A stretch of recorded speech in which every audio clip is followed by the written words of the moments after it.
una vez más a nuestro devocional en casa, su historia, nuestra historia. Estamos con Mauricio Borrero. Mauro, ¿cómo estás?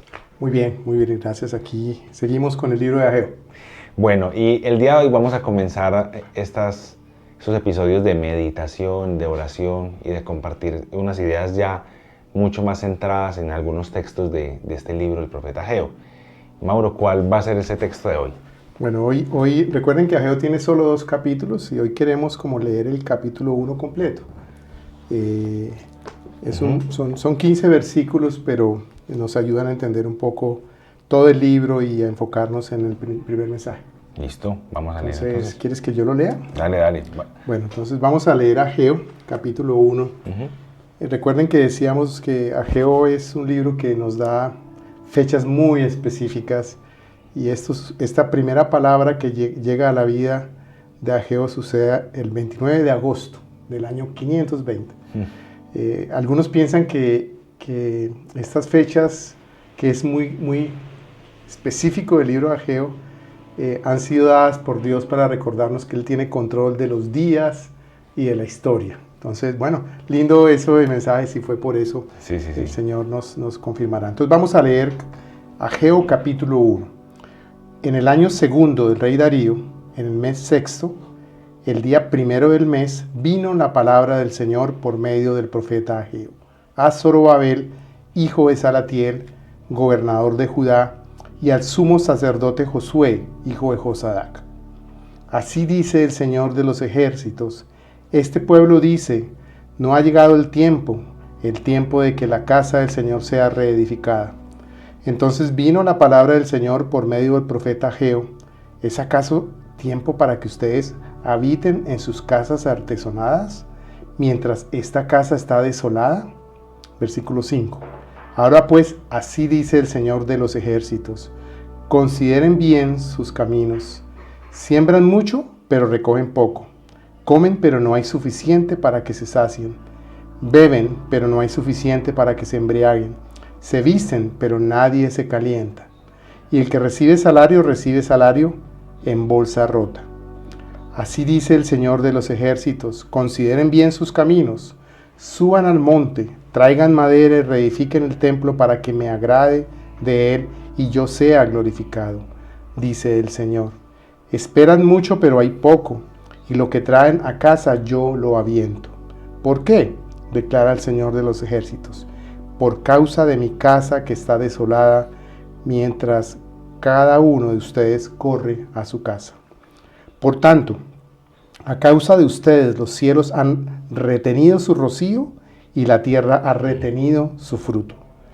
Llamé a la sequía sobre la tierra, sobre los montes, sobre el trigo, sobre el vino nuevo, sobre el aceite, sobre lo que produce la tierra, sobre los hombres, sobre el ganado y sobre todo el trabajo de sus manos. Entonces Zorobabel, hijo de Salatiel, el sumo sacerdote Josué, hijo de Josadac, y el remanente del pueblo obedecieron la voz del Señor su Dios y las palabras del profeta Ageo, como el Señor su Dios le había mandado. Y temió el pueblo delante del Señor. Entonces Ageo, mensajero del Señor, por mandato del Señor, habló al pueblo: yo estoy con ustedes, declara el Señor.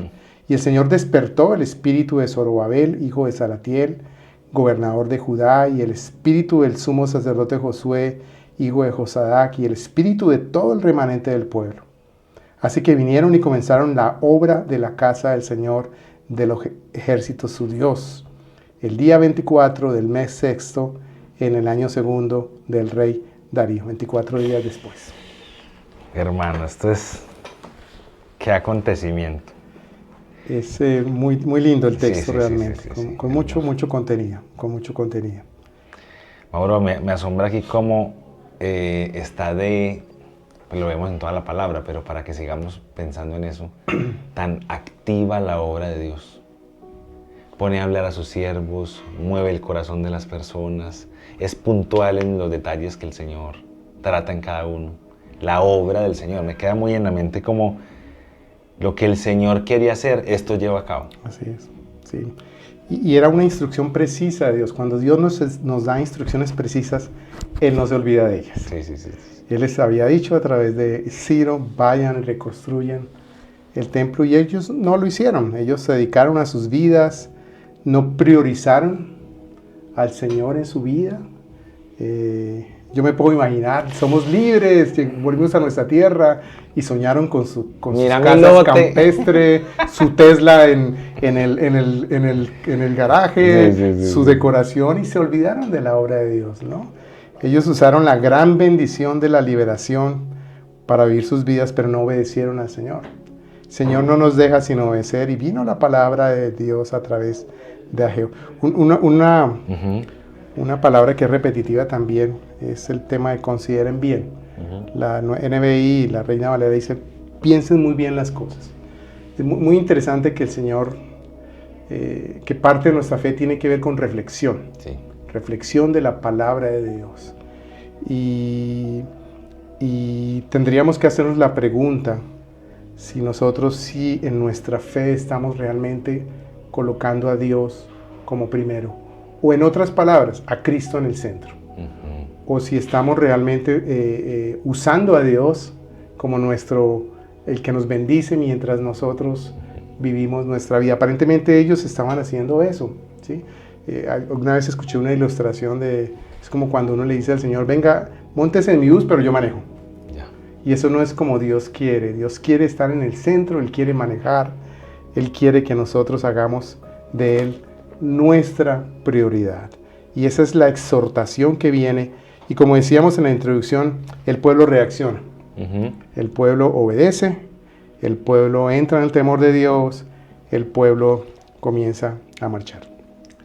Mauro, aquí, en esto que estás diciendo, yo creo que ya nos vas dando ahí ideas. ¿Qué podemos confesar? Sí, la confesión está en que nuestro corazón es un corazón que tiende a pensar que puede vivir lejos de Dios. Fue así antes, para los que somos creyentes, fue así antes cuando no conocíamos a Dios como nuestro Señor y Salvador, pero aún siendo creyentes, nuestro corazón tiende a caminar lejos de Dios. Y una cosa que advierte aquí el texto, el libro 3 veces, pero en ese capítulo 2, es que eso tiene consecuencias. Aún en nuestro trabajo, trabajamos mucho, pero no, eso es como dices, eso es como tener un salario en saco roto. Eso es como que me consignen la nómina del 15 y el 16 ya no la veo. Porque cuando nosotros nos enfocamos en nosotros, nuestra vida nos rinde. Y el Señor dice, yo soy el que hago eso. Si ustedes insisten en vivir sus vidas lejos de mí, eso va a tener consecuencias en su vida. Mira como lo dice aquí en estas frases: siembran mucho y recogen poco. Comen, pero no hay suficiente para que se sacien. Beben, pero no hay suficiente para que se embriaguen. Se visten, pero nadie se calienta. Y el que recibe salario en bolsa rota. Así es. Como esta constante búsqueda, y muchas veces nos vemos ahí. Y en el 10 dice, yo llamé a la sequía, yo retuve el rocío, yo retuve su fruto. Dios, la desobediencia trae consecuencias. ¿Sí? Yo creo que nosotros tenemos que recordar que el tema de la confesión no es un tema permanente, ¿cierto? Nuestra condición, aún como hijos de Dios, es de un corazón que tiende a vivir lejos de Dios, que tiende a pensar que ya recibimos al Señor, que ya fuimos el domingo a la iglesia y luego salimos durante la semana a vivir lejos del Señor y dedicarnos a nuestras casas artesonadas. Pero Dios dice, eso no es lo que yo quiero. Yo quiero un pueblo que realmente me obedezca y que como consecuencia de la obediencia establezcamos una relación. Sí, como que la vida cristiana no es de la celebración, el momento del culto y luego sigo con toda mi vida. Sí. Es el Señor gobernando cada espacio de la vida. Así es. Bueno, y en adoración, ¿qué vamos a pensar nosotros acá? Y Dios es tremendamente sensible ante la obediencia. Pero la obediencia tiene 2 partes. Tiene arrepentimiento, arrepentimiento de que estamos haciendo mal, pero luego actuación de que vamos a hacerlo bien, ¿cierto? Ellos se arrepienten y comienzan la obra. Pero la consecuencia de eso es que Dios les dice, yo estoy con ustedes. O sea, ahí no hubo recriminación, ahí no hubo, sí, por eso los hubiera dejado más de 70 años. No. Dios quiere estar con nosotros. Y por eso le adoramos, porque a pesar de nuestra condición, a pesar de nuestra indiferencia, a pesar de que no lo colocamos en el centro de nuestra vida, y Dios viene y nos exhorta, Él dice, yo quiero estar con ustedes. Y tenemos que adorar a Dios porque Él es un Padre que quiere estar con nosotros a pesar de lo que somos. A mí me gustaría sumar una cosa, y es que yo veo en este texto que el Señor no es un Padre insensible y manipulador, sino que todo el tiempo está poniendo de cara a sus hijos sus planes. Yo quiero que ustedes hagan esto para que les vaya bien. Yo quiero que ustedes... Y no solamente eso, te cuenta las consecuencias. ¿Por qué? Es que esto les está pasando a causa de esto. No es una vida de uno como hijo de Dios oscura en la que uno dice, yo no sé ese Señor qué va a hacer conmigo. Yo no sé, Él es caprichoso. No. Sus atributos son los que nos hacen descansar. Es que Él es así. Por más que uno peque, cuando uno se arrepiente, uno ve que Él es compasivo y misericordioso. Y si uno es fiel, Él responde. O sea, no estamos a ciegas con Dios. Sí. Y recordamos este texto de Éxodo 6, 7, creo que dice, yo seré su Dios y ustedes serán mi pueblo. O sea, el Señor quiere que nosotros seamos su pueblo, quiere que seamos sus hijos, quiere caminar con nosotros. Sí. Y a pesar de nuestra condición, Él insiste, y por eso la confesión es el regalo que nos da Dios para restaurar a cada minuto, a cada momento, ¿no? Eso tiene que ser una práctica nuestra todo el día, Señor, perdóname, y actuar como consecuencia del arrepentimiento, comenzar la obra que Dios nos esté llamando a hacer. Entonces, el momento de confesión es muy específico y muy especial aquí en este texto. ¿Ahora quieres orar? Claro que sí, claro que sí. Oremos. Señor, nosotros no nos acercamos a ese texto como una historia de alguien o de algunos, sino como nuestra historia, Señor. Nosotros en esta mañana también queremos pedir perdón porque nuestro corazón nos inclina permanentemente a pensar que podemos hacer las cosas solos. E intentamos establecer contigo relaciones religiosas, de domingo, de reuniones de iglesia, y nos olvidamos que tú quieres nuestro corazón completo. Perdónanos, Señor. Perdónanos y ayúdanos, por favor, a caminar como el salmista oraba, por el camino tuyo, por el camino de la eternidad. Y, Señor, qué privilegios somos, y por eso te adoramos, que tú estás con nosotros a pesar de lo que somos. Ayúdanos, Señor, a reorganizar nuestras prioridades, a caminar con la conciencia de que Cristo está en el centro. Ayúdanos a obedecerte, no para ganar nada, sino para adorarte por la bendición de ser tu pueblo, de ser tus hijos, Señor.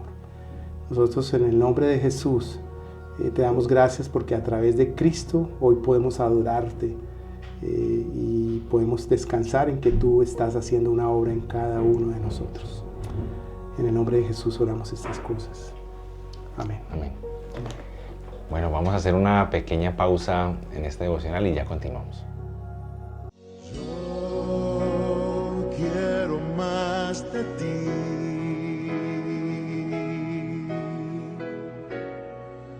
Y habitar en tu presencia, menguar para que crezcas tú y cada día seré más como tú. Quebranta mi corazón, quebranta mi vida.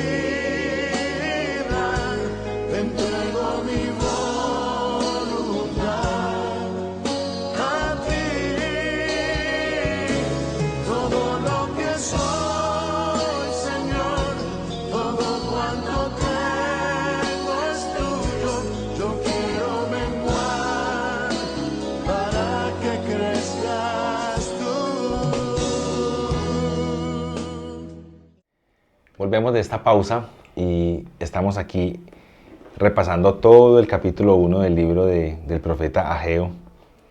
Y mientras Mauro oraba, yo pensaba a mí me hacen falta tantas cosas. Yo siempre hago esa pregunta como en la súplica, y es, oremos por lo que nos hace falta.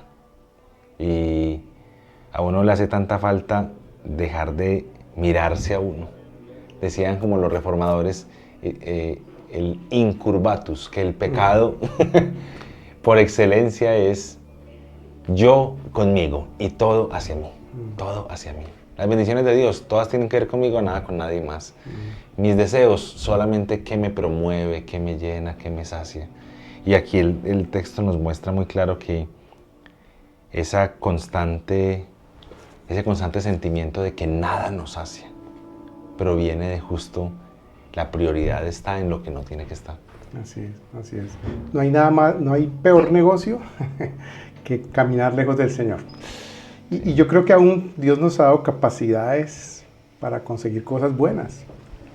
Y desafortunadamente lo hemos experimentado cuando lo hacemos sin Dios, ¿cierto? Pero eso es acumular en saco roto.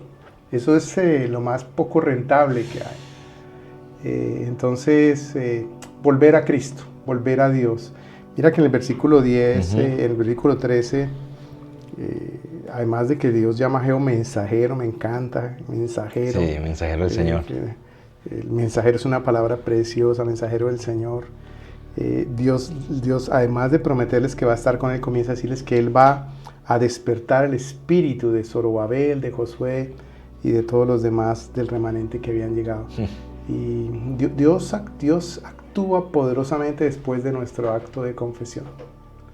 Y está ese texto que dice que Dios pone en nosotros el querer como el hacer por su buena voluntad, y eso es cuando Dios gobierna el corazón de todos aquellos que estamos dispuestos y disponibles a Dios, ¿cierto? Y yo creo que el suplicar, el pedirle al Señor que nos ayude a caminar en sus caminos, a veces cuando ni siquiera lo sabemos, pero que seamos fieles a ellos, es también un acto de confianza de que Dios está soberanamente gobernando y que Él inclina nuestro corazón para que nosotros actuemos de acuerdo a su voluntad.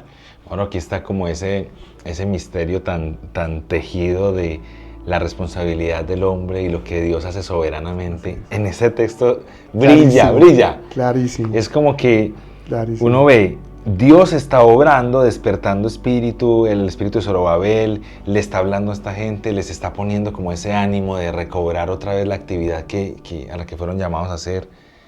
Pero al mismo tiempo, el hombre está respondiendo y Dios es una relación perfecta entre tú respondes, yo respondo, tú respondes, yo te mando, pero yo hago y tú haces. Así es. Y sin excusas, ¿no? Sí. Yo pensaba, Zorobabel hubiera podido decir, Señor, pero mira, 70 años estuvimos en un lugar que no era, la pasamos mal, danos tiempo, ¿no? Pero Señor, es que llegamos acá y no nos dejan construir, nos gastamos a lo mejor toda la plata. No, Señor, pero no. Dios pone su, como dice acá, dispone su espíritu y ellos obedecen. Y ellos actúan. Dicen que inmediatamente comenzaron la reconstrucción. Entonces, tenemos que dejar de excusarnos tanto. Tenemos que nuevamente poner nuestra mirada en un Dios que tiene un plan mucho más grande que yo cumplir mis sueños de corto plazo, de cumplir mi casita, comprar mi carro, que eso es bueno. Y Dios es generoso, ¿cierto? Damos gracias a Dios por el Salmo 20, que sí nos enseña que Dios sí concede las peticiones de nuestro corazón. Pero somos parte de un plan mucho más grande. Y Dios es soberano, pero Él también espera que nosotros respondamos a su soberanía con obediencia y con esfuerzo. Claro. Mauro, ¿y qué diríamos de acciones de gracias? ¿Cómo mira este texto de cara al futuro más cercano? ¿En qué caminamos? Sí, yo inmediatamente pienso en que yo descanso en el hecho de que esto no depende de mis fuerzas. Aún si yo estuviera mal, si estuviera deprimido, si en esta mañana alguno de ustedes está frustrado, si las cosas no han salido bien, el hecho de que esto no depende de nosotros, de que esto es corto plazo, pero que Dios tiene un plan mayor, eso es un acto de descanso para nuestra fe, de renovar nuestra esperanza.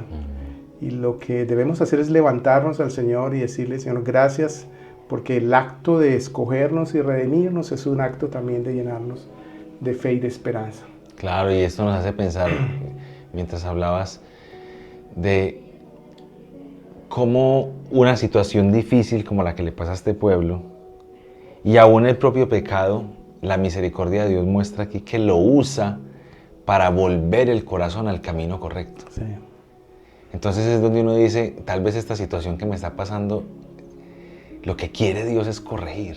Sí. No hay otro lugar donde uno pueda corregir, sino cuando Él dice, mira tus decisiones, lo que te Así te han hecho hacer. Sí. Pero yo quiero que tú vuelvas a donde debe estar tu corazón. es. Pensaba mientras citabas a los hermanos y animar a eso, que pensemos que nunca el Señor aplasta cuando corrige. Él sí aprieta. Claro, es difícil. La corrección del Señor y la disciplina del Señor es muy difícil. Pero ¿qué es lo que Él quiere? Reinar. Y donde Él reina, Él sabe, la mayor obra de acto del Señor es que Él sabe que Él es lo mejor para nosotros. Así Y es. nos quiere es darnos a Él mismo. Dios quiere bendecirnos. Mm. La mejor bendición es Él. caminar con Él. Sí, es sí, Él. sí. Y cuidado también con caer en religiosidades, ¿no? Aquí el mejor acto de fe para Zorobabel, Josué y el remanente es construya el templo, obedezca. Entonces, No les pidió un sacrificio. Nada, no vayan y no hagan devocional 10 días, no, Sí, sí, sí. obedezcan. Pongan un ladrillo, así le están Pongan el ladrillo. Entonces, yo creo que la fe hoy en día, o que estamos pensando que ser creyentes es vivir en actos religiosos. Eso es parte de nuestra fe, ¿cierto? Lo que llamamos las disciplinas espirituales son muy importantes. Ujú. Pero eso implica que tenemos que obedecer, que tenemos que ir a la iglesia aunque no queramos, hacer bien nuestro trabajo aunque nos paguen mal, Sí. bendecir a nuestra esposa aunque no esté amándonos como queremos, Cuidar al familiar, el hijo. cuidar a la familia aunque sean hijos que no quieren construir el templo. Sí. Dios nos dice obedezcan y Él pone eso en nosotros, entonces no hay excusa y además es nuestra mayor bendición. Sí. Voy a orar entonces, Mauro. Sí. Señor, suplicamos en este devocional que no nos dejes en donde estamos, mirándonos a nosotros mismos y a nuestros planes. Que no nos dejes aquí en estas etapas de nuestra vida donde es más importante cualquier otra cosa que construir tu reino. Esta relación en la que tú has demostrado por tu palabra y por la historia que siempre has querido estar entre tu pueblo, en una relación profunda y amorosa con tus hijos. Pero nosotros, Señor, tenemos que admitir que este mundo es muy llamativo. Nuestros propios deseos jalan demasiado. Así que te pedimos, Señor, que con esta mano amorosa que tú has tomado a este pueblo y lo has llevado hasta donde están, aquí en este momento de la historia, sigas hoy en nosotros, Señor, obrando en ese mismo amor. Te suplicamos que sigas transformando los corazones nuestros aquí, de quienes nos ven, Señor. Porque estar cerca de ti es nuestro mayor bien. Estar contigo es nuestro mayor bien. Ayúdanos, Señor, a olvidar, eso te lo pedimos, a olvidar que la versión que nos ha dado este mundo del éxito, Señor, es una mentira, es una falsedad que rapidito se cae y nos deja en nueva frustración, en nuevas búsquedas. Ayúdanos, Señor, a pensar que tu reino, Señor, es algo más grande que, como decía Mauricio, que una actividad religiosa. Que a veces queremos escudar nuestra desobediencia a ti en un día de iglesia, en una canción que cantamos, en hacer un devocional o llenar un cuaderno o leer un versículo como una obligación, cuando nuestro corazón está apartado de ti y tú aquí muestras a este pueblo que lo que quiere, Señor, es un pueblo cercano a ti y habitar en tu pueblo. Y ayúdanos, Señor, en esas acciones de gracias a caminar en eso. Como decía Mauricio, a descansar en que no depende de nosotros, en que no es haciendo obras para ganar tu favor ni para parecer más piadosos, sino que donde tú nos has puesto, a hacer lo que tú nos has puesto. Quizá hoy, Señor, construir tu reino es ser amable con nuestro esposo o esposa, con los que hemos tenido conflictos, o con ese hijo o esa hija rebelde. También, Señor, construir tu reino puede ser proveer para nuestra casa cuando hemos sido irresponsables. Señor, construir tu reino se ve de tantas maneras. Ayúdanos a alejarnos de la religiosidad y a entender que, así como para estos hombres, construir, Señor, el templo y obedecerte era poner un ladrillo y quizá un poco de barro para construir. Hoy para nosotros también construir tu reino se puede ver de la forma más cotidiana, Señor. Todo esto lo oramos en Cristo Jesús para tu gloria y tu honra, Señor. Amén. Amén. Hermanos, hemos llegado al final de este devocional. Gracias por acompañarnos hasta aquí y nos vemos en el siguiente episodio de esta serie de Ageo. Que el Señor te bendiga.